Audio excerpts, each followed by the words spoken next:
All right, we are back with another stream. My goodness. Oh my goodness. Alrighty. So in this stream today, we're going to be doing a little bit of JWT, and I may be going into a little bit about the best certifications you could take in regarding to web application security and API security, because I've gotten that question all too often, and I kind of wanted to make a live stream slash video slash clips regarding that as well. So we'll do a little bit of JWT. We'll see how far we can get with this. Again, this is a Claude box. I asked Claude to make me a vulnerable machine with a bunch of different JWTs, JWT vulnerabilities. And then from there, if we can crack something and get something going with JWTs, we're going to dive a little bit into also certifications and what kind of certifications you guys can start taking to begin your journey in offensive security, specifically application security. Now, I know that this is mainly a web slash API channel, but if you do want to see some network stuff, please let me know. I'm more than happy to make some of that content with you.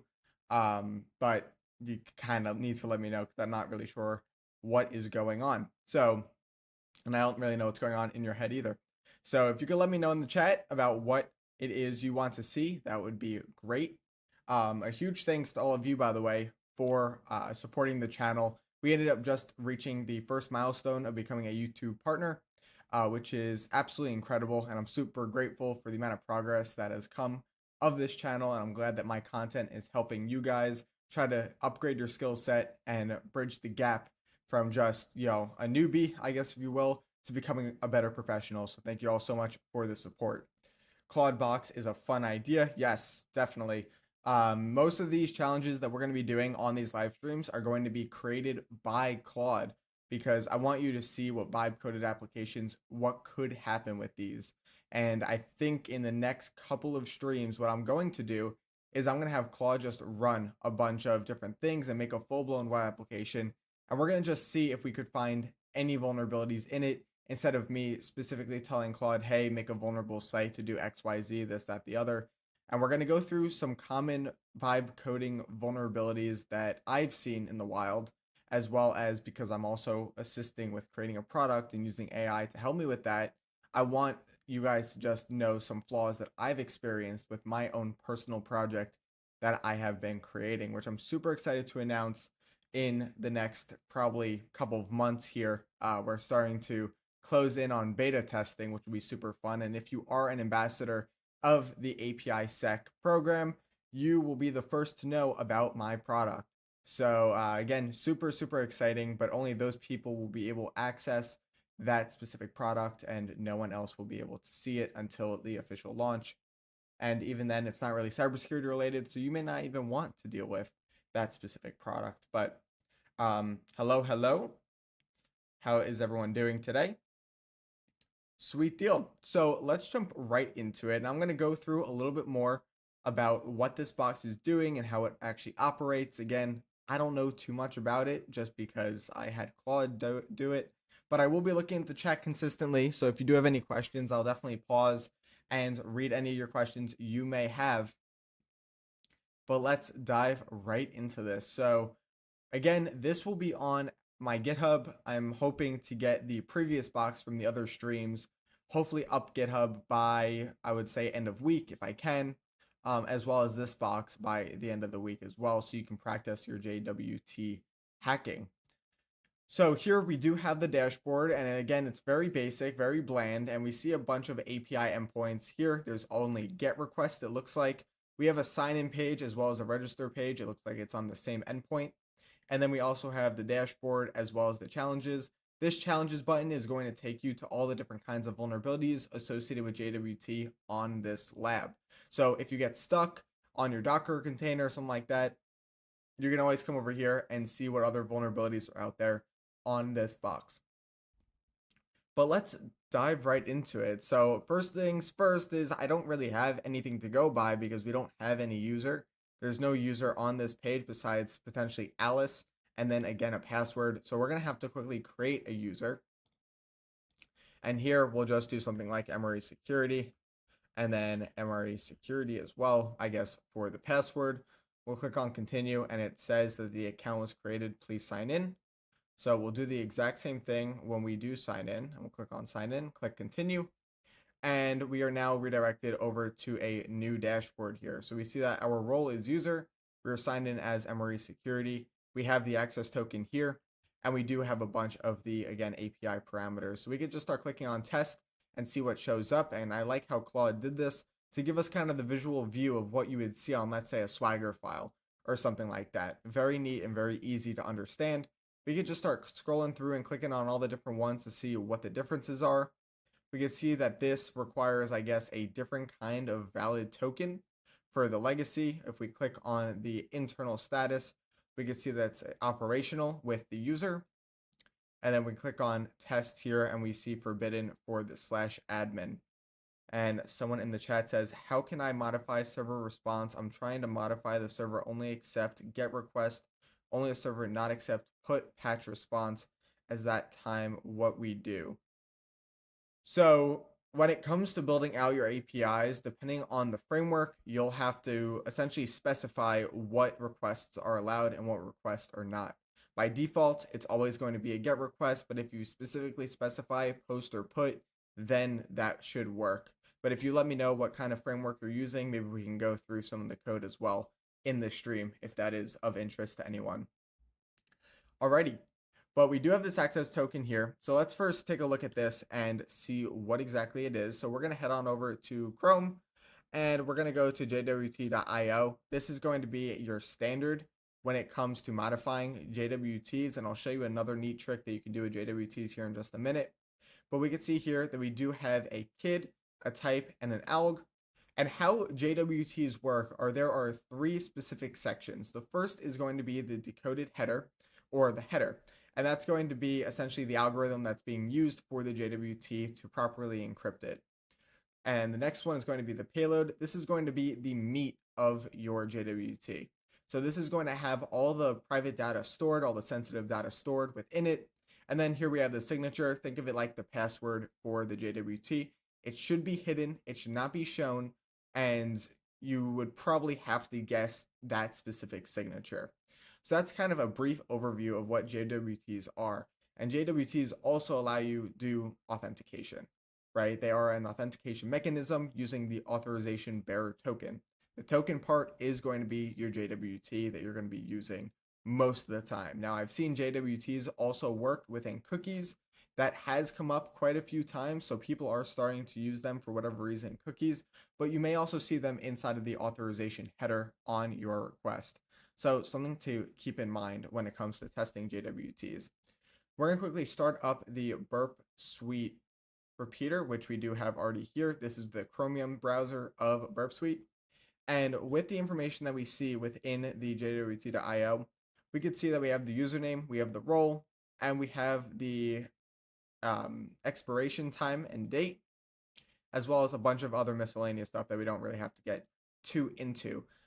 Something that I want to bring to your attention, though, is the KID. Now, the KID is sometimes vulnerable, right? It's the key ID. It's essentially what stands out whenever you're dealing with prod production or you're dealing with the development production of the specific website that you may be testing for.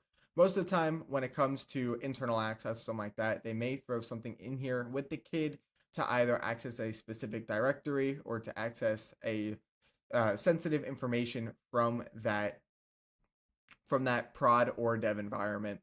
And yeah, we're not going to dive, I guess, maybe too much into it. Maybe we'll play with the KID just a little bit, but I know that there is an attack surrounding KID, surrounding the alg, as well as the role here that we're going to dive into and hopefully get by the end of this. So that being said, let's dive into the first thing that you want to do with the JWT, which is you want to try to crack the secret. This is going to be the first thing that you'll try in almost every engagement just because of how easy it is. And really, it's not too difficult, right? All you have to do is use the rocku.txt and try to brute force through hashcat or through other means. Now, I say this as being easy. It's actually quite complicated depending on what the secret is. If it's a 32 character secret, it's going to be very difficult to crack. If it's within a word list and it's very basic, like something like secret, for instance, as the key, then you can go on to modify the JWT. But it really all depends, honestly, about whether or not you will actually get that secret. So let's start there. And we will copy this on over. And before we jump into Hashcat and try to do Hashcat, what I do want to show you though is something called JWT Auditor. And if you don't know what JWT Auditor is, it is a very powerful tool. It does a lot with JWT security, and it's completely free. It's client side only, and your data remains as yours, which means you can easily pull it from GitHub and upload it using a Docker container on your local machine if you really want to.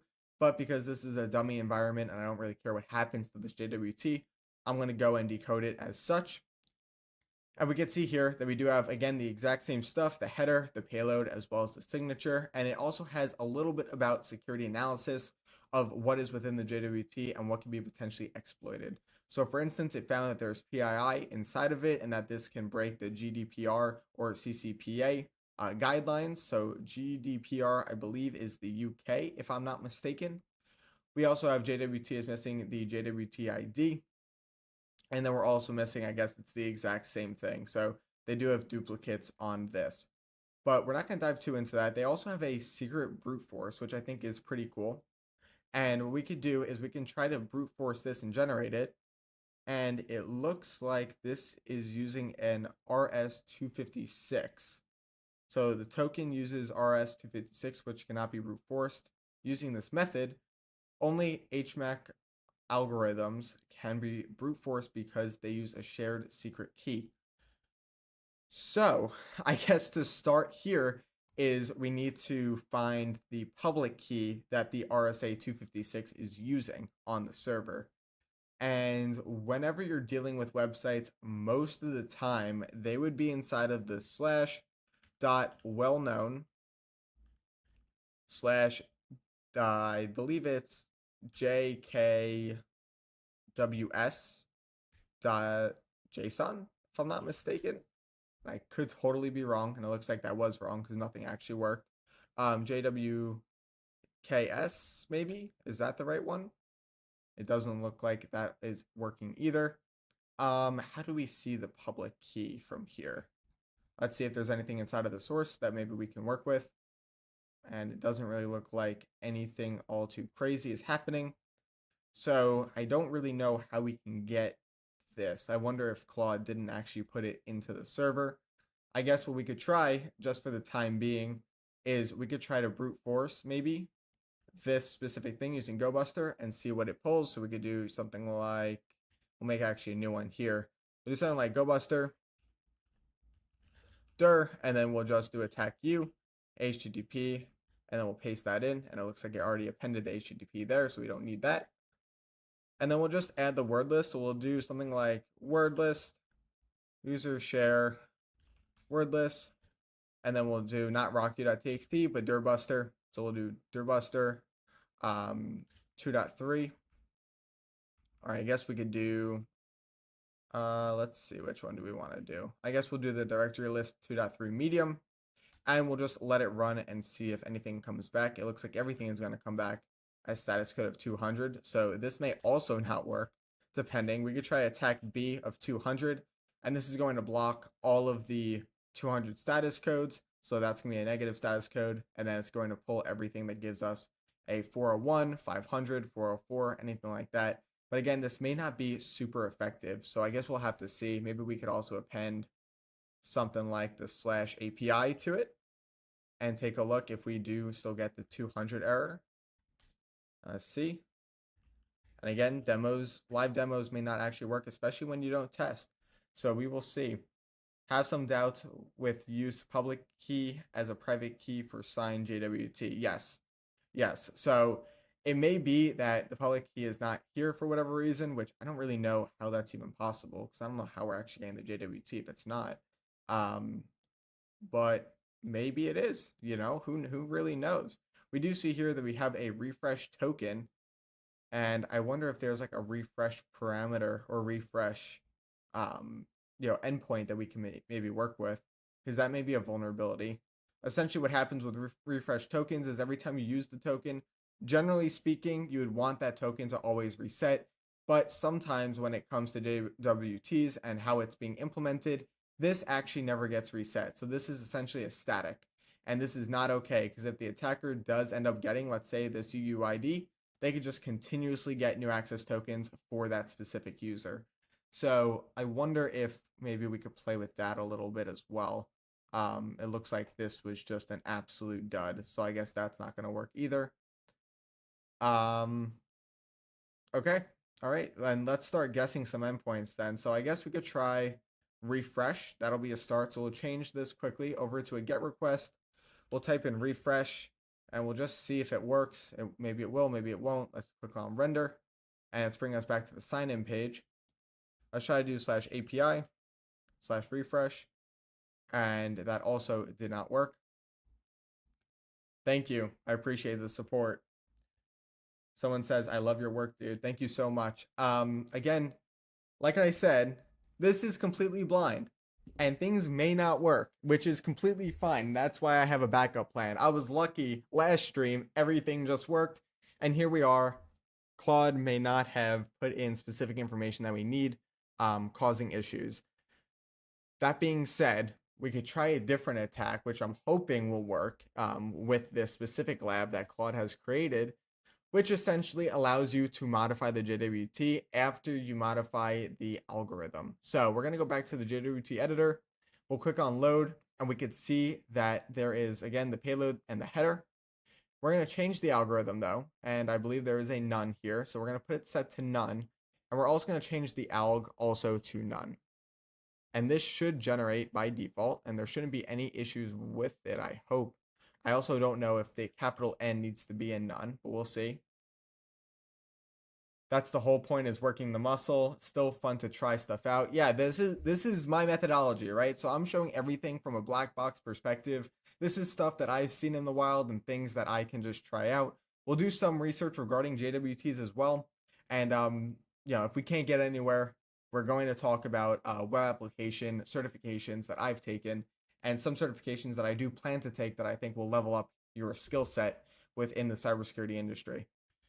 So let's copy this over and let's take a look and see if any of these actually work. So let's go back over here and we're going to quickly click on the test for, I don't even know. And we didn't even modify the JWT too much either to see if it works or doesn't. Let's head back on over to the auditor, and we also want to set the role over to administrator or admin. Click on generate, and now that we have an admin token, quote unquote, again, not sure if this will work, what we could do is we can click on, let's say, the /admin, and now we should be able to capture that within the proxy. Here we are. And now we have that JWT inside of, again, that authorization token. So we will paste this on in and let's see if anything does happen. And as we can see here, based on the dots, we have the header here, we have the payload here, and now we do not have a signature. Everything after the dot is completely blank, which means the signature is no longer a thing. Click on send and let's see if this works. And it does say invalid token. So maybe I either messed something up or it's just not vulnerable to this specific attack, which could totally be possible. So we're going to quickly reset that, set it to none, and we'll just actually click on generate JWT, and we're not going to touch anything else. So let's go back over here and let's modify this one more time. Click on send, and is this at least a valid token? And it is not a valid token. One last test that we could try is also typing in none. Click on generate, and then we will do this one last time and see if we have anything to work with, at least as far as the JWT is concerned. Click on send, and it also says invalid token. So maybe it's not vulnerable to the non-attack, which Claude, I would assume, would do something like that, something as easy as that, but I guess not, maybe not, which is completely fine. We can go back to JWT.io and just make sure everything is sound. So when we do none, it's going to show alg as none, as well as no, of course, signature here with the payload of whatever we so choose. So maybe we have to just try that. Maybe we have to also remove stuff from the header of the JWT auditor. So let's try to remove all of this stuff. And let's set none again back to a lowercase. And this is going to shorten up the payload a little bit, or the JWT token just a tad. And let's see if anything does work. Click on send, and invalid token. So something is going on in the back end. It's not looking like it's working, but let's see if we could do anything else. To be honest, I was hoping that we can crack the secret and then play with it. But because it's using an RS 256 token, I don't actually know if it's going to work. I guess we could try. Well, with RS 256, you're going to still need to get the public key. So maybe that's also not going to work. Maybe see if the secret is weak too. I just tried to brute force the secret, but because it is an RS 256, it's not going to work.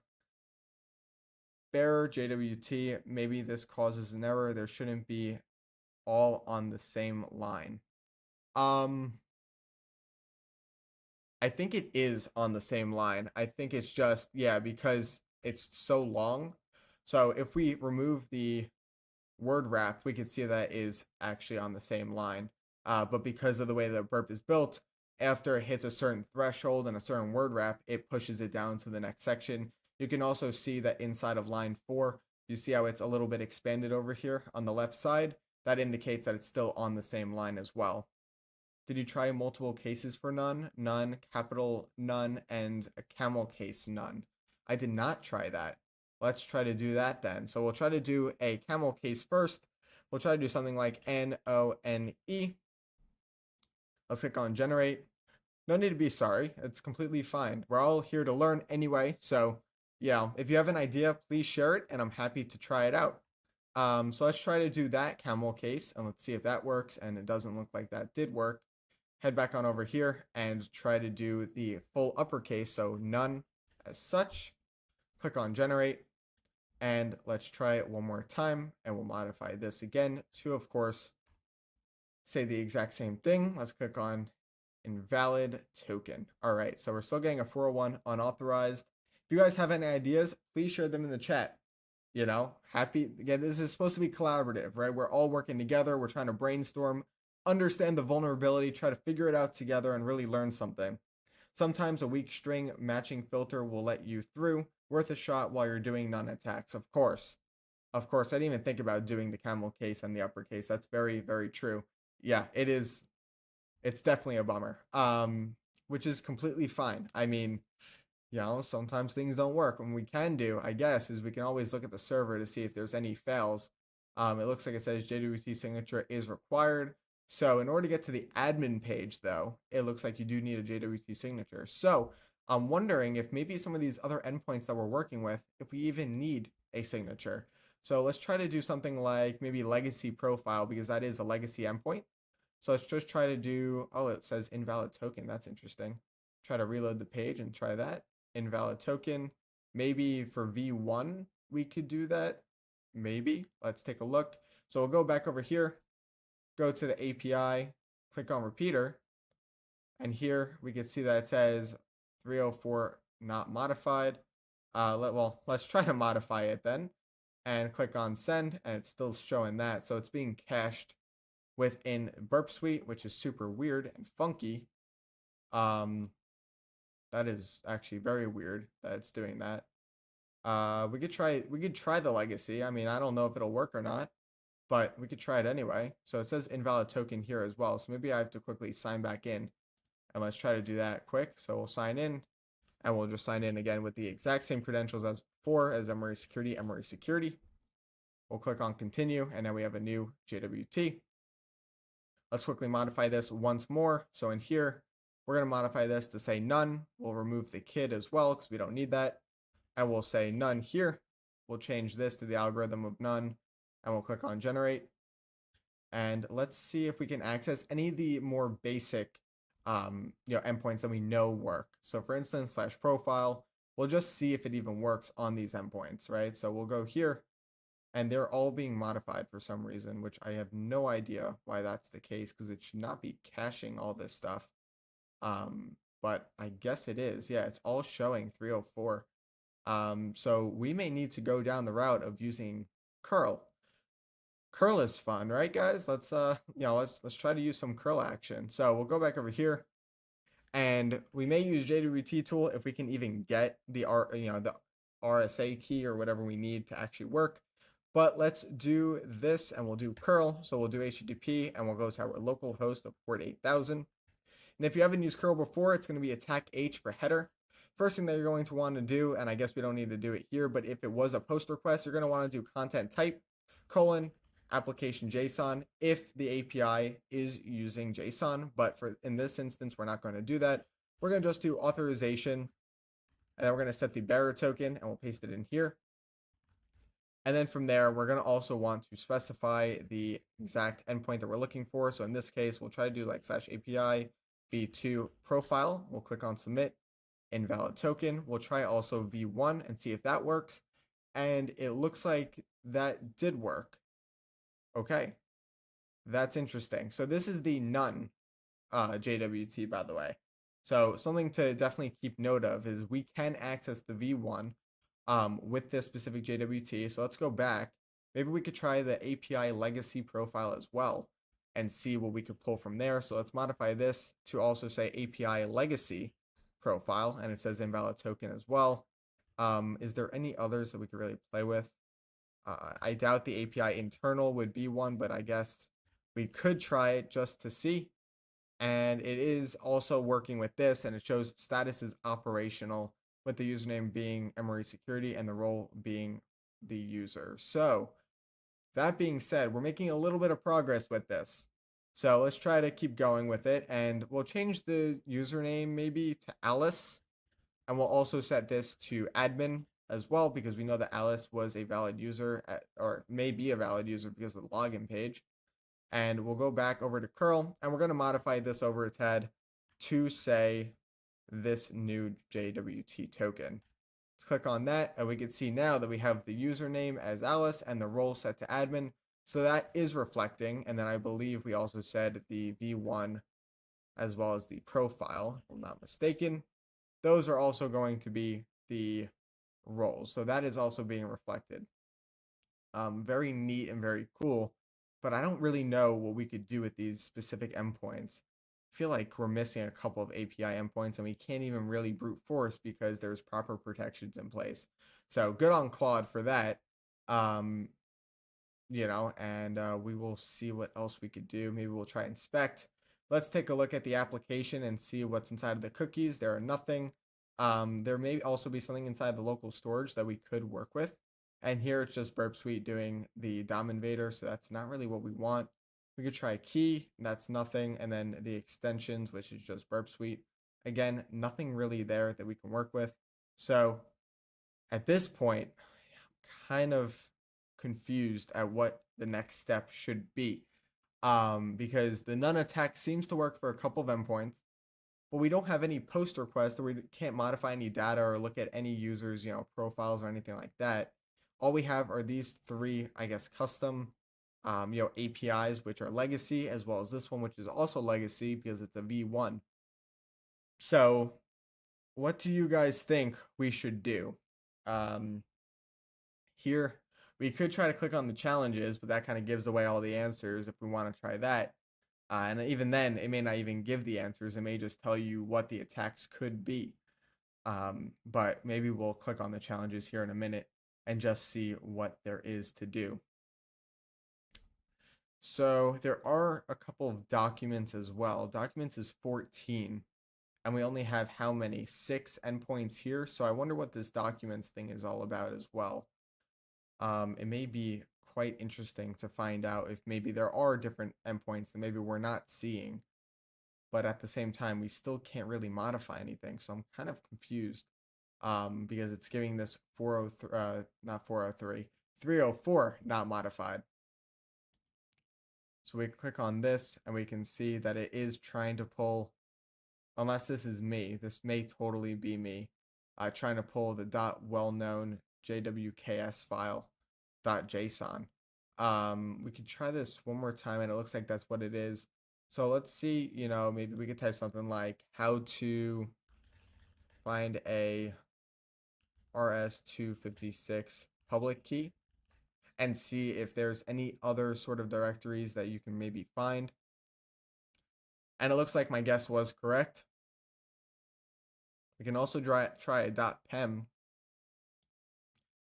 as well. So let's take a look at this and try to do pem, and it looks like that also did not work. So I'm not really having a ton of luck with this. As far as that's concerned, and we could pull the server down as well just to see what is happening. And it says here that auth failed and that I guess there's no specific endpoint here. Okay. So there's a login for MRA security. API refresh didn't work because we already tried that. And the auth is okay for the endpoint slash admin. Oh, but priv was denied for the user of MRA security. Okay. Um, hmm. And the slash admin, do we even try the slash admin? Maybe not. Let's try slash admin quick and see if we get a forbidden. And we get invalid token here. So the different kinds of endpoints that we have are a bunch of profiles which kind of show up the same thing. So in this case, this one shows the username, the role, the account, the created, and the plan. The next one is just almost the exact same thing, except it shows the endpoint as v1, not v2.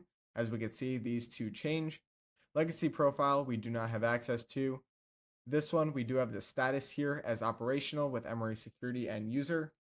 And then we also have the slash admin as being forbidden because we do have a valid token.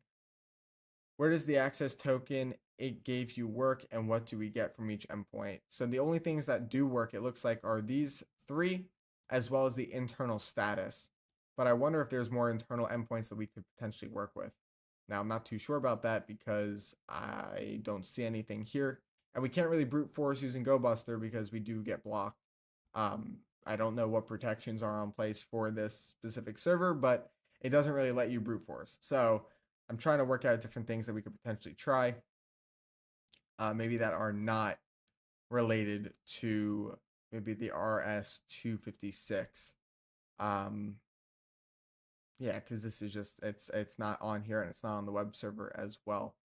So we're kind of at a standstill as far as this is concerned, I think, because I don't really know. I'm just trying to think what other things we could do. Have we tried pathing v1 and v2 in front of internal status or admin endpoints? We have not tried that. You would think that with these endpoints they wouldn't be there, but it's always worth a try, right? So let's try to go back here and we'll try to do something like, slash API v1 and we'll do legacy profile. And it looks like it's just bringing back that whole JWT stuff. So nothing of real use, I guess, here. As far as this is concerned, we could try to continue and try a different one. So we'll try to do v2 as well, but I'm not really too sure that will work. Nope. We could try to do let's see what else we have. We could do like an internal status as well. That doesn't work either. Trying to think outside the box because I feel like what you tried already should have worked for a simple Claude box. Yes, it should have worked. In my opinion as well, but here we are. It's not working. So let's see. What else could we try here? I mean, we could click on the challenges though. Internal documents, that's also not a bad one. We could try that. Again, I wish I could brute force because this would make our lives a whole lot easier, but yeah, that also didn't look like it worked. Auto restore session using an init dashboard. I don't really know what that all does. Click the challenge button. The audience demands it. All right. So here, okay, so we did the easy challenge, which is the none shall bypass manipulation, which is good. I guess that's cool. When a server accepts multiple algorithms, the public key can sometimes be reused in an unexpected role. So there's a public key on this, I guess, somewhere, maybe. Short, weak secret, but again, we don't have an HS256 unless maybe if we go back quickly go back to the JWT auditor. Let's try something out here. Maybe we'll just try to completely modify the JWT as a HS256 and maybe the server will just accept it. So we'll go back to JWT auditor and we will run this. So let us do this quick. We're going to modify the JWT to, instead of being an RSA key, we're going to do an HS256. And we'll click on generate after we modify this, but I'm pretty sure it's going to require us to have the secret key. And it looks like you do need the secret. And you can't brute force a secret because the RS-256 is blocking that from working. So what are you supposed to do in this situation? I don't know what Claude was really thinking at this point. And this is kind of the flaw of vibe coding and AI, is it doesn't really get your prompts correct. Um, or DM me. Yeah. Um, I mean, I'm more than happy to do another live stream with this, maybe when Claude fixes its stuff. And, maybe we can actually go through each one of these attack vectors because there are quite a few. There's, the missing signature verification, which we already tried. There's the refresh token reuse, which is what I was talking about before. Claim manipulation, which I've never done before. Missing expiration validation, which essentially allows you to have the token for unlimited amount of time because it doesn't expire. Try a simple stupid secret like password or password with an @ sign. We could try that and see if it works. Let's go back over here. So maybe we'll just try password, or bang, or so. Actually, we'll just do password, for instance, right? And let's just see if that works. Let's see if it even accepts it. So we'll come back over here. We'll modify it to say this. We'll click on enter, and I messed that up a little bit, so let me quickly fix that. And that looks like it also did not work. So this is creative thinking, though. This is definitely creative thinking. And, this is also super weird that Claude has done this because it got the other one first try, if you remember from the last 2 streams. So I was really hoping I'd have the same luck, and here we are not having that luck, but I guess that's okay. So maybe we'll pause here for just a little bit. We'll go back to the interactive view and we'll take a look at some questions people may have. Because again, each live stream that I do is going to be an Ask Me Anything. You can ask me anything about cybersecurity, even about communication skills, report writing skills, resume skills, anything that you could think of related to cybersecurity. Please let me know. I'm more than happy because honestly, when it comes to security, a lot of people have imposter syndrome and they're scared to ask. Maybe they would want to classify it as basic questions. But I assure you, if you have that question, I guarantee other people have the exact same question. So what we're going to do here is we're going to head on over to the information section and we're going to answer any questions you guys may have. Again, it could be literally anything, resume review, anything of that nature. Subbed, because why not? Sounds like a cool topic.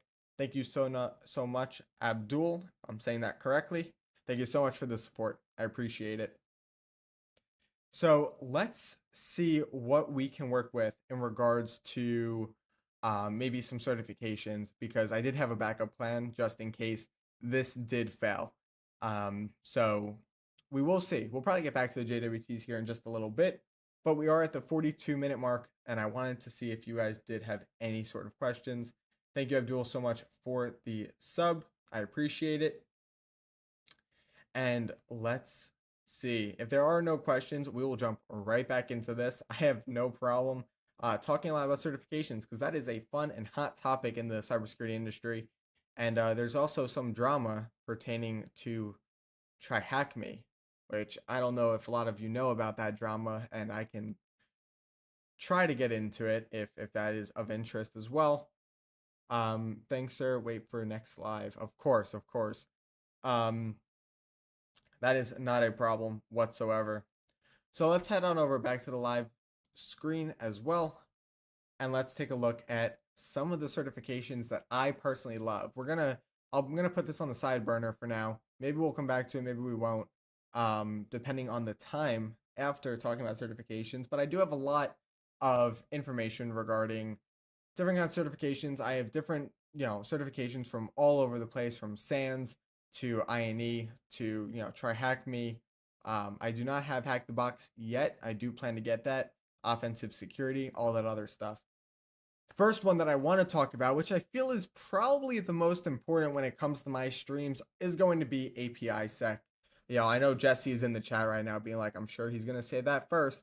And we're going to quickly talk a little bit about API Sec University certifications, because let me tell you something right now.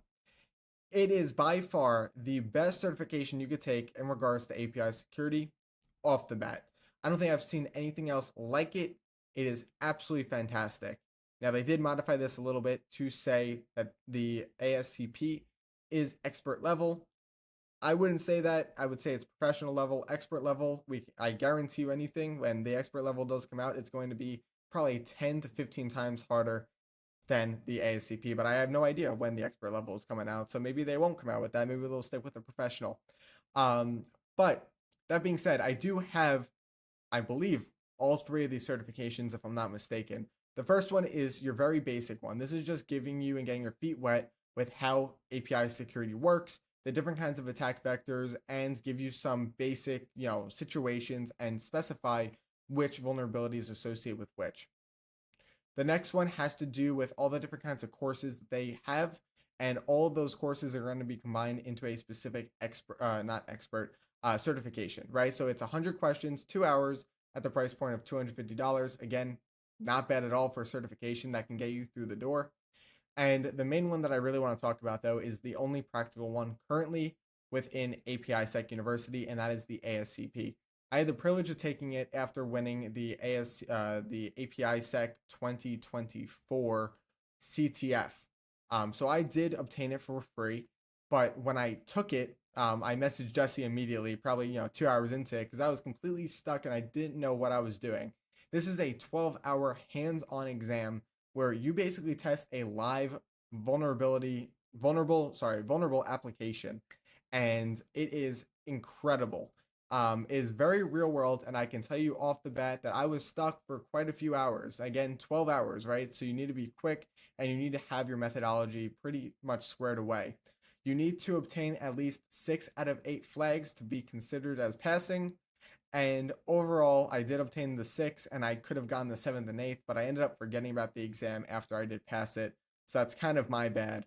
Um, I wish I could take the certification again and just try to gain access to that 7th and 8th flag, because I heard that they are a little bit challenging, but I thought I was on the money with one of the vulnerabilities that I was trying to exploit. But this is fantastic. When I took it, there was no report writing, but on here it does say security reporting. So maybe that has to do with the course material and not so much the certification. But this is a completely free platform, guys. I mean, like, you can't really get any better than this. Besides certifications, all the courses on API Sec are completely free of charge. All you have to do is sign up. That's it.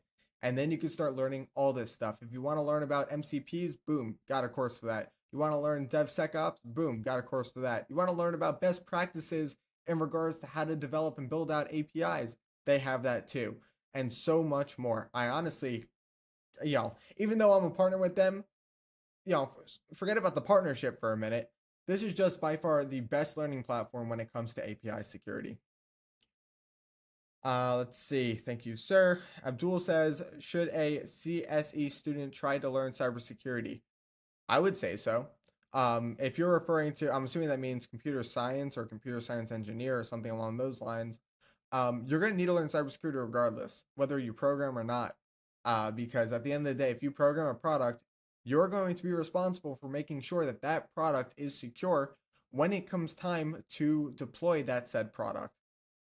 So I strongly encourage you to do research about cybersecurity. The first step, honestly, when it comes to building out a website is learning web app vulnerabilities and API vulnerabilities. And I'm going to be honest with you, over time, over the past 4 or 5 years of me working in the security industry, I've found more API vulnerabilities than I have actual web vulnerabilities on the front end. So more than XSS, more than SQL, SQL injections, SSTIs, RCEs, all that stuff. I haven't found as many of those compared to the amount I found on APIs. So if you really want to learn something, this is the first stop to take. Go to apisecuniversity.com, make or create an account, and start doing the courses. And if you want, get the certifications. Now, MRE Security is partnered with API Security, so maybe we can throw in a giveaway here in the next couple of streams. I have no idea.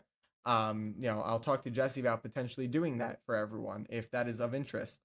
And maybe they'll be kind enough to supply us an ACP or a CAP or whatever certification they so choose, just to give away to help people learn the basics of API sec. But I'll do my own discussions with with my partners, and we'll see what we can come up with to make it a little bit more reasonable. But that's all for API security. If you have not joined the Discord and you are on here, please join the Discord. Jesse says, heck yeah. So it sounds like we already got approval from the man himself to do that said giveaway. So stay tuned. Maybe this Sunday, if I do end up streaming, I'm still trying to figure out my schedule with the holidays. Maybe we'll do a live stream with Jesse about, API sec scanner and all that other fun stuff having to do with Bolt if he's available. And if not, we'll definitely do a stream with him down in the future. Would love to do a co-stream when we hack on something together and give away an ASCP voucher. There we go. Look at how easy that is, right? So we're going to definitely do a stream with API Sec here in the next couple of weeks. We're still trying to figure out what website we want to hack into, whether it be a Claude website or we're just going to use Crappy or API, and we're going to go from there. But we're not really too sure yet. But I do want to do a full showcase on the API scanner and showcase what it's really built for, as well as Bolt, because Bolt goes hand in hand with the API scanner, and it's absolutely insane what that basic browser extension could really do. But that is for API security, is going to be the ASCP certification that I recommend taking for everyone. And before I jump ship, I do also want to say professional level. This is a very difficult exam. If you are just starting out, do not get this exam to start.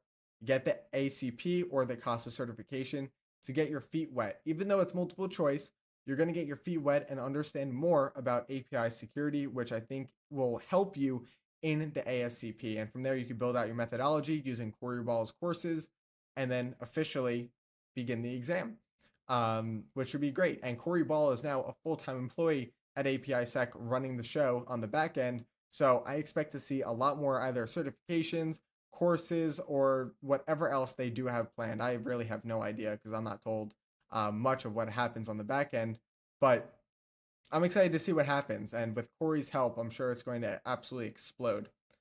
At the very least, complete the penetration testing course, which you can do again completely free of charge, as Jesse mentioned. And Abdul also said, or is it just too early, or should I do it later? How valuable or scary for an employer to see cybersecurity in a resume? It really depends. If you're going after computer science, having cybersecurity is actually very beneficial for you. And the reason being is because you're creating these applications for the company and they want to make sure it's secure. The last thing that they want is to report a breach to the FBI because you programmed a product and there was an SQL injection and it leaked the entire database. But if you have the fundamentals of cybersecurity in place and you know what an SQL injection is and how to go about remediating it using user validation and sanitization, as well as parameterization within your SQL queries, it's going to help you a ton. So definitely recommend putting cybersecurity on your resume when you start to build out these skill sets. And you can use another tool or another website that is, again, completely free of charge. This is how I actually started out. This is through Portswigger, and they have an academy where you can essentially go in and look at all the different kinds of vulnerabilities associated with the web. Now, I don't know if they will allow me to see all of them. You can see all these different attacks. They even have a JWT attack vector here. And you can go through each one of these and they'll specify within the course material what the vulnerability is, how to remediate it, what to look out for, what to look for, and they have labs on each section of these, ranging from beginner to practitioner to difficult to expert. And it is absolutely fantastic. I haven't done all of them because I just haven't had time, but maybe if you want to see it, maybe we'll do a series where I go in blind and I try to do everything completely from scratch, not looking at write-ups, not looking at anything, and we're going to see how well I do. Because at the end of the day, I'm human. We make mistakes. I'm happy to showcase my flaws because no one is 100% perfect. I know on my live streams, and on my videos, I try to act as perfect as possible. And, after speaking with a few people, that's not really how life works. You're really not perfect. And I want to showcase my imperfections to you guys to showcase that it's okay to fail. And it's okay that maybe you don't understand something. It's completely fine. But there are learning paths. And whenever you click on a learning path, for instance, I'm not going to really get into, web caching. But if we look at server-side request forgery and you click on get started, you'll need to sign in there. But there is a way to access the path just so you could see the articles, and for whatever reason it's making me sign in, which is super funky because this has never happened before when I do click on it. Um, but nonetheless, when you click on it and you do sign in, you'll be able to easily access these courses and go through the material that way. It's necessary to fail, 100%. Um, Jesse, spamming caps is a warning. That's so funny that that Nightbot got you on that, Jesse. Let me quickly remove as a standard moderator so that way Nightbot doesn't do that again to you. Sorry, Jesse. Oh, look at that. It's like it took away all of Jesse's comments. That's pretty sad. Um okay, well let's see something then. If we go to intermission quick, let's take a look. Did it remove it from here? No. So everyone can still see what Jesse's comments were on the screen here. I have no idea why Nightbot did that besides spamming caps and then it deleted literally everything. I'm not scared. Fight me, Nightbot. Yeah, I guess I need to fix that. I honestly didn't even know that Nightbot was even a thing because I've heard about it, but I've never actually set it up. So the fact that it just did that and that it's actually in the stream is kind of concerning. I'm not gonna lie. So I need to figure out what that even is, because I don't have a configuration set for Nightbot. So that's cool. It should not be a moderator because I have a separate bot that does moderation called Stream Elements, and yeah, that should not happen. But I think Portswigger Academy Labs are more advanced than live websites' real vulnerabilities. Yes, 100%. But with Portswigger, you also get the ability to look at write-ups, and I'm blanking on her name right now. Um, I don't remember her name. I know I'm gonna butcher it. It starts with an R. If anyone remembers her name, let me know. But this person that I'm thinking of has a full course on each lab from Portswigger, and she goes through a fantastic job about each lab, what it is, what the vulnerability is, how to identify the vulnerability, what it looks like from a programmatic perspective on some videos, and then she actually dives into the lab itself and showcases the full picture to you. So if you do have it, if anyone knows that person's name, please let me know. Um, make me a mod. It'll probably leave me alone. You'll need mods before long, I'm sure. Anyways, 100%. Yeah, I definitely plan to get you on as a mod, Jesse. I'm just kind of small right now, so the bot's doing the work, but I did plan on doing that. Rana, yes, that's right. Thank you so much. Yes. So she has a YouTube channel. I strongly encourage you to subscribe to her as well, and to MRE, but I'm a little bit biased about MRE. But I could say for certain you're going to learn so much from her. I haven't gotten to meet her yet. I'm super excited to meet her, but that'll be one day. Is AppSec still worth it with all the Claude code and AI solving bug bounty and web apps? 100%. Um, Now this is gonna sound kind of hypocritical because I literally use AI for like, helping me program, websites and stuff like that. But and also to do these labs as well. I'm not a huge programmer. I don't really know how to build websites anymore. I used to be a web developer, and then I stopped about probably a little less than a decade ago, probably 8 9 years ago. So I don't have the skill set that I used to have, and I don't really want to, have the full picture of how to build a website. Um, I will say AI is getting better and better with security in regards to programmatic perspective. When it comes to a pen testing AI, like, yeah, it'll find stuff, right? Because it can read source code and then start debugging it and figure out where everything is being placed through that variable. But you're going to still need human interaction because you still need to test the false positives. You still need to chain different attacks. Something that I will say is pretty good is something called H3 or Horizon 3 AI. They have a network scanner essentially that uses AI capabilities. I don't know if you want to call it AI. It's essentially just open source tools, I think, on the back end. And they just have everything down to a T where they find something, they execute, and then they just keep progressing through until it makes a full blown attack chain to get domain administrator on networks. I know that Expo is a pretty big one that a lot of people are now seeing with HackerOne. So something to definitely think about as well. And when it, with AI, it can't really chain all too much, I would say, especially with web app vulnerabilities. When you have Bola, for instance, unless you give it 3 different accounts or 2 different accounts with different roles, how is it going to differentiate whether a user is able to access a specific thing? It really won't be able to. That's what humans are meant for. They're meant to communicate what is supposed to go where. right? So if a user, let's say, can see another user's social security number, that's probably not supposed to happen. But what if that user's role is the moderator or it's the auditor or something like that, and they're required and supposed to see the social security number? Is it really a vulnerability at that point? Because the AI would say so, but would a human say so from a perspective of just thinking out loud? Probably not, right? Because that's supposed to be intended functionality. The AI can't differentiate intended functionality. So I think AI is not going to take our jobs anytime soon. It may fix a lot of vulnerabilities on the back end, but based on SOC 2 compliance and stuff like that, you still do need a penetration test from a reliable organization. So I don't really think they're going to go anywhere, but AI can definitely be useful. I see AI as more of a tool than a solution. You can use it as a tool, but you cannot use it as the end all solution to whatever problem you're trying to face. Um, let's see. I think so. We'll need to learn how to use AI to assist you.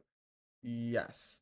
I'll tell you right now, absolutely zero enterprise orgs are allowed an LLM to run around in their source code, docs, test, or logs, especially if it's not a custom LLM. What I'll say is I have seen people starting to learn more and more about how to build their own models or use the open source models like Olama, the I think it's like QKM or something like that that you can also use and strip down. You can air gap that and start training it to do specific tasks. But at the same time, that's not really the same as some of these bigger models that Claude has. So no enterprise orgs, like Jesse said, would really allow that to happen. And if anything, if they're using Microsoft, they may use Copilot. But again, it needs to go through legal and all the other stuff. And sometimes legal is like, why would we put our information into an AI in the first place? Speaking of AI, even when you type in ChatGPT, if you don't click the send button, it still ships that data off to the server because it's essentially a keylogger. So if you look up, the whole controversy about ChatGPT a while back, probably 2 months ago, someone found out that inside of the JSON, every time you type in something, that automatically gets pushed to their servers. So even if you don't mean to send something and you end up deleting it before you send it, they already have that question logged. So you might as well put it anyway. And this is where PII and PHI start to become a serious issue within AI. Definitely a big problem that we're currently facing in the cybersecurity industry. They won't even let a contracted pen tester have that kind of access most of the time. So Burp Suite, and I don't know if Community Edition has this. Let's find out now. I don't believe it does. Let's go to Repeater quick. It doesn't. Inside of the professional version, oh wait, what's this? Accelerated testing. I guess it'll show us here. They now have something called Burp AI, but it's not what you think. It's not like a Burp Suite professional specific AI. They're using ChatGPT or another third party using API tokens to do the work with, I guess, custom instructions or whatever they're trying to do. And I actually asked a representative at Burp Suite when I was at a conference, and I asked them what they use for the AI, and that's what they told me. And I was like, "But you guys are a security product. Why would you do this?" Because you know that these AIs could potentially be training off the data. Yes, of course, you can opt out, but you can opt out at Google as well. It doesn't mean that they're not going to sell your data anyway. So, it was kind of crazy to see that even a tool like Burp was using ChatGPT or Claude to do the AI. So people don't really use Burp AI unless they don't really care too much about client sensitive data, which I'm totally against. I think you should never use AI on client data unless they give you explicit written permission within a contract that you both sign in an agreement that you're allowed to do.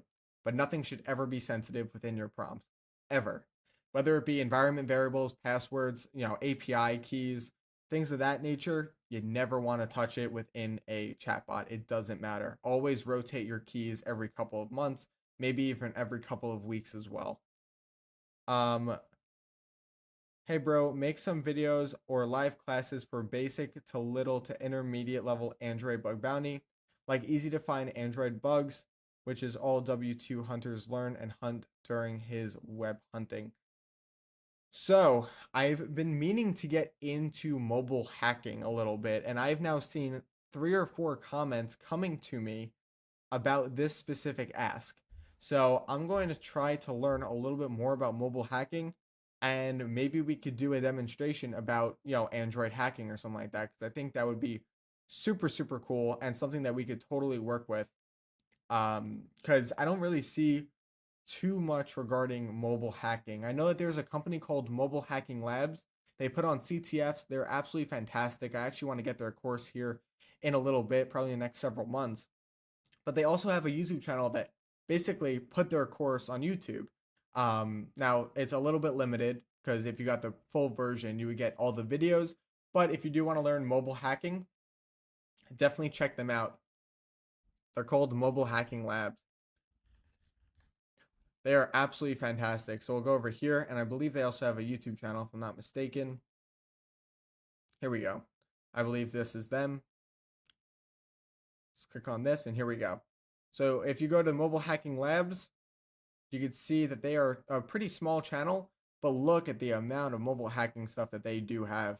I strongly encourage you guys to check them out 100%. And then if you want to check out more related to their products, you can access their CTFs here, as well as their course material over here with their labs as well. Super, super cool.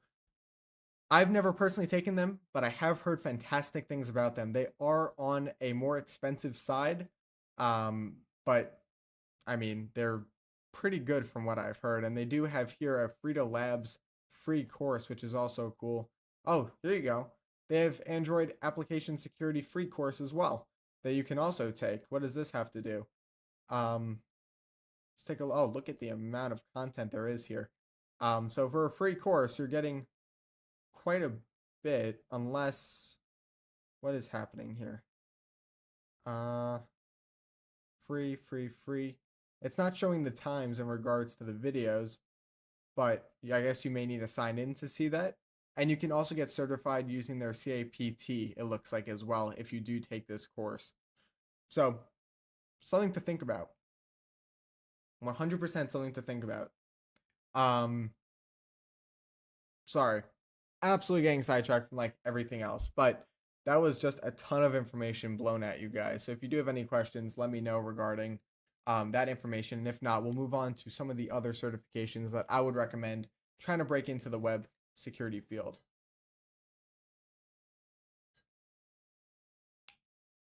Is it essential to know network like AD hacking, Privesk, etc., while focusing on web app hacking career? Is it necessary?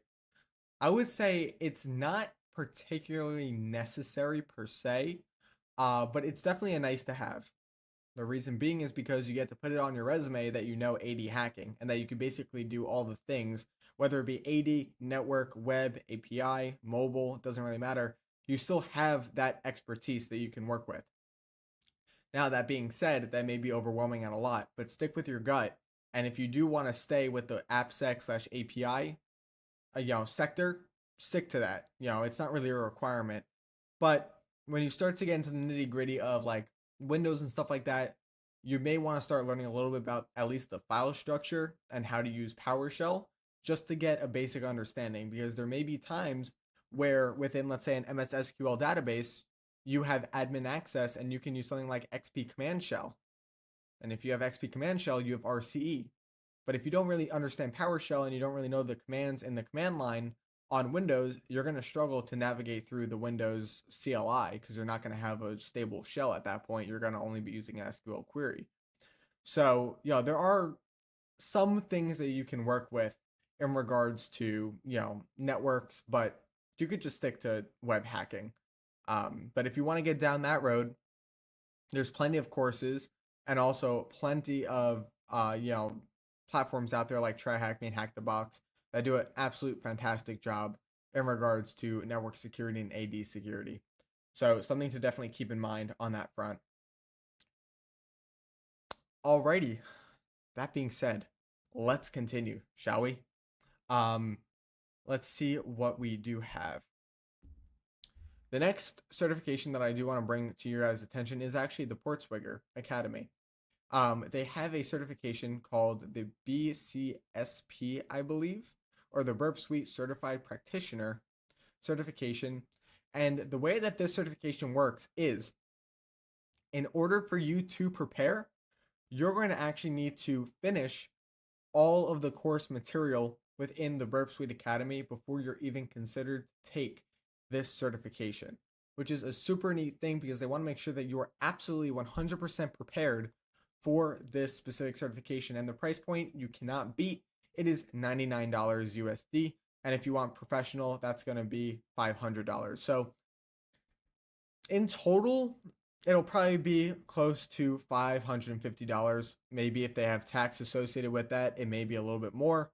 But overall, it's a pretty good certification from what I've heard, and a little bit more on the advanced side, even though it says practitioner. I've heard that it's definitely a little bit more on the challenging side. So something to keep in mind, but I do plan to also take this certification. There are so many certifications in the cybersecurity industry. It is terrifying how many there are. And I'm sure one day Emory Security may build out their own certification, so you'll have another alphabet soup thing to put on your resume, I'm sure. So we do have Portswigger, that's another one. And Hack the Box has some pretty good ones, and I really wish I could afford to take these certifications right now, but I just can't at the moment.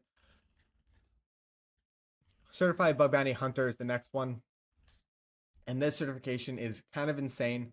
They actually modified the name from Bug Bounty Hunter to this, which is the Web Penetration Testing Certification, or the CWES.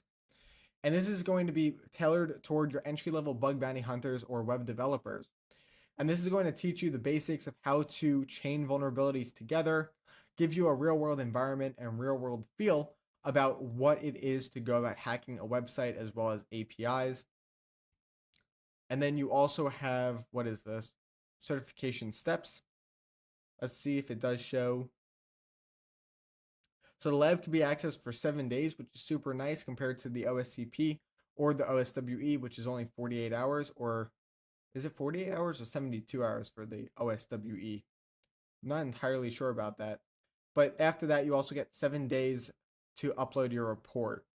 And I'm not sure, does that go alongside the 7 days they give you for testing? Or is that an additional, so really a 14-day test? But this is a fantastic certification. I've heard so many good things about the Hack the Box certifications.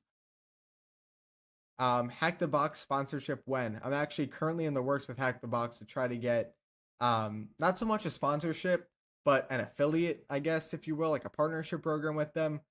So it's not going to be the same as like API Sec or INE, right? Where um, they actually somewhat help me out with production, but I don't know. We'll see. I mean, maybe if anyone has connections with Hack the Box, I'd love to partner with them, and work with them. We do have CPTS, which is the networking section. This is the entry level web application, by the way. This is not the more advanced one. The more advanced one, I don't believe is really. Um, I don't think a lot of people even have this, to be honest. So this one is going to be the CWE, or the Advanced Web App Pen Tester, and this is going to be mainly for senior penetration testers or web developers that are full stack. And this really goes deep into the weeds about white box pen testing, how to attack HTTPS requests. So there's going to be potentially HTTP smuggling involved or web cache poisoning. There's going to be there's just a variety of attacks that I've heard from the CWE, which is again one of the most advanced vulnerability assessments you could take when it comes to certifications. So let's see if there's any other information regarding this. Where to start? You do need to do your vouchers, and very similar to Portswigger, Hack the Box does the exact same thing where you need to complete all your modules before you're even considered to take that certification. So something to definitely think about as well. But this certification in particular is going to be the costly certification, coming at about $1,300 if I'm not mistaken. And I believe that also includes the course material as well. Do not quote me on that though. It does cover, so as considering it says cover, I'm assuming that means that you also get the bundle. But I'm not really too sure, to be honest. But I would strongly encourage you to go after the CWES if you can. Definitely a fantastic start to take. I absolutely love these icons. They are so cool. I love them. Um, but yeah. Anyway, that is another certification that you can also take. The last one that I want to mention is going to be the INE EWPT and the EWPTX. These are going to be the two certifications that I would recommend just because they're more on the cheaper side. But they kind of go through a lot of the basic stuff similar to Portswigger, but Portswigger definitely gives you more value for the price point, in my opinion. But not needless to say, you can still totally go after the INE subscription and try to take this certification. This is the entry level certification. You get one free voucher, and I believe you may also get a retake. Don't quote me on that either, but you can definitely take the certification. They go through a bunch of different things like recon, how to do basic OSINT, from understanding web technology, what may be on the web in regards to the back end or front end, and then from there you can look at some misconfigurations through the API or web security, through LFI, RFI, things of that nature. You may even see something like an XXE attack, which is not really too common. And then you also have reflected cross-site scripting, stored SQL injection, all the fun stuff, as well as basic user enumeration. That is this certification. I've never personally taken it. I had a buddy that took it, and he said it was great. I believe this is also multiple choice, and they kind of guide you through the entire exam. Now, something that I do want to bring up to you, and let's see if I could just quickly modify the URL so I'm not trying to jump and try to figure out how to get to the EWPTX, and it looks like that's all I have to do. This is the advanced certification, and I just took this certification, and I actually wasn't too happy with it. Now I am partnered with INE Security, and I know they're not gonna like what I have to say about it, but their previous format for the EWPTX was so good. They made you write a report, they made you chain vulnerabilities together, they made you do a ton of attacks to get to the level that you need to be to pass the certification. Even if you find the flag and you find all the vulnerabilities that they asked for, if you don't find every single vulnerability or get close to every single vulnerability and have an absolute solid report, you weren't going to pass. It was absolutely fantastic. And now they changed it where it is very choppy in the sense that sometimes the lab environment crashes or doesn't work. It's also now built into the browser. This is also for all their certifications. They do not have a VPN anymore through OpenVPN. Everything is now done through their own toolkit, which I was totally not a fan of because I have custom tools that I like to run that I use in my methodology, and they wouldn't let me run those. Or I had to copy and paste everything over, which was just a pain in the neck. And I also didn't have internet access, so I couldn't even download stuff like JWT tool and things of that nature. So something to keep in mind when taking these certifications. As far as the multiple choice questions were concerned, I felt that they were a little bit too tricky in the sense of guessy. They weren't very straightforward, and they made it seem like you just knew what they were trying to ask, even though there were different ways to go about doing it. So even though I think I got like an 86% or something on the certification, all of my answers were correct because I made sure to go through it 100 different times. And I was a little bit disappointed with the certification, honestly. It is, I believe, only 12 hours long as well. So this certification, you kind of have to be quick. You'll probably start in the morning and at night, but I wouldn't say it's all too recommended anymore unless they start to fix a little bit with their um how they go about doing the report writing or fixing the wording on the multiple choice, because it wasn't really a lot of, in my opinion, exploitation. It was a lot of just basic enumeration, figuring out and understanding the application, then from there proceeding and trying to really, I guess, build out your methodology through the web applications to then use tools you need to, I guess, exploit one or two things, maybe a couple more, depending on the chain that you do need to do. But there was a couple vulnerabilities that you did need to think outside the box on, which I thought was cool. I just think it could have been a little bit better in regards to the structure of the exam. Would you also recommend bug bounty for real world experience on live web app environments and not just for payout and goal? Man. So bug bounty hunting, and I'm going to quickly go back to the intermission so people can also read the question. Bug bounty hunting it's honestly a niche. It's quite saturated at this point. If you were back in 2010 when bug bounty was starting to blow up, there was so many vulnerabilities out there, couldn't even imagine. Now you kind of need to be experienced and get lucky with it. And people honestly get discouraged pretty quickly because they can't find a vulnerability within a week or 2 weeks or 3 weeks. It could take months before you find your first vulnerability, but at what cost? Is it good for real world experience? Of course it is. I'm not saying that, but at the same time, you know, um, the payout would be nice. I would recommend, honestly, if you want to get into bug bounty hunting, go to a VDP program. VDPs do not pay you out, which is fantastic because a lot of people who do a bug bounty, they're going to want to be paid out. And if they're not going to do that, then they're not going to test that specific program. And that gives you the benefit to start looking at specific vulnerabilities to check out. Um, you can also try CVE hunting. CVE hunting is a fantastic way to start bridging out and growing your skill set in the industry, not only for you, but also you can also add a CVE to your resume if you do find a vulnerability in a FOSS application. And I have a full video, I think it's 15-20 minutes long, going through CVE hunting. It's one of my most popular videos on the channel right now. You can search it up if you look up like how to get your first CVE, and then at the end type MRE security.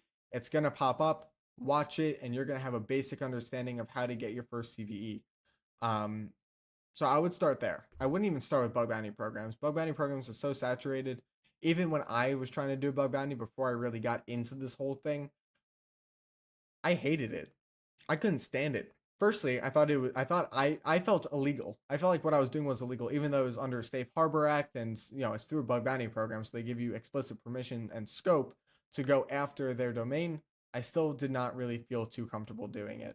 So that was me personally, but with VDPs, I kind of was just like, you know what it is, and we'll go after it. I don't need money. I just want to learn, and that's kind of what I've done. I don't even know. I don't even remember the percentile I'm on for P1 vulnerabilities through VDP programs, but I think I'm in the top 600 on BugCrowd right now or something like that, 700.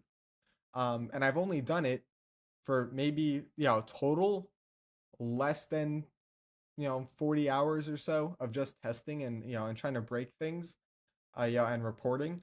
So a lot of the stuff though that I do are more advanced stuff. I like to do P1 findings, so RCE, SQL injection, things of that nature. For you, if you want to start and break into the field, you may want to start with something a little bit more basic like cross-site scripting or IDOR attacks. But it's really up to you. You can do SQL injection because that seems to be a hot topic right now.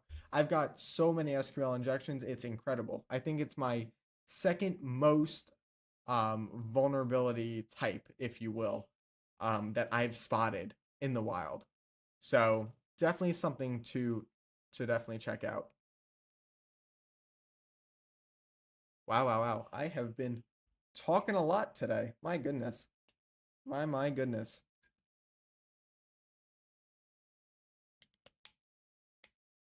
These are great questions, though. These are fantastic, and this is the interactive session that I want. I absolutely love helping you guys out where I can.